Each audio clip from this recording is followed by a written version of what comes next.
যার পায়ের নিচে ব্যস্ত থাকে ওই ব্যস্তের দাম বেশি না, ওই পাউডার দাম বেশি কোন কথা কর, ওই ব্যস্তের দাম বেশি না, আমার মার পার দাম বেশি। জীবনে একদিন মার পাই চুমে দিয়ে দেখছাস,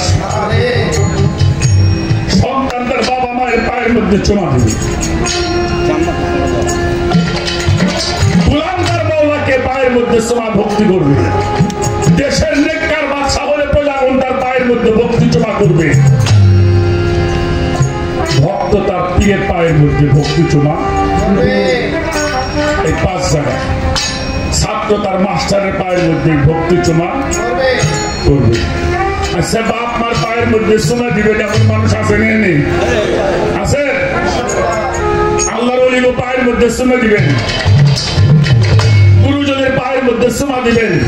এতে যদি কোনো পাপ হয়, এতে যদি কোনো পাপ হয়, এতে যদি কোনো পাপ হয়, সেই পাপের দায়িত্ব হাসরের মাঠে আমি নিব।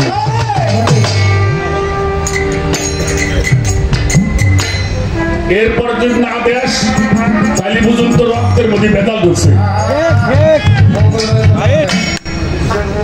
আমি এর সে দাদা কথা কওয়া দেন, আমি পাপ নেওয়া মানুষ, আমি নেই যেটা আল্লাহ আল্লাহ রসুল ওলিরা বলছে, এটা আল্লাহ রসুলের হুকুম। বাজার প্রশ্ন উত্তর দেখি পাইছেন? পাইছেন? আমরা বাবা মায়ের পায়ের মধ্যে অবশ্যই চুমা দিন, কি বলেন? দিব? গুরুজনদের পায়ের মধ্যে চুমা দিন, এটা আল্লাহ আল্লাহ রসুলের হুকুম, রসুলের হুকুম আল্লাহর হুকুম। চলে গেল একটা বিষয়, আমার মনে একটু বিরক্ত হয়ে গেছেন আপনারা।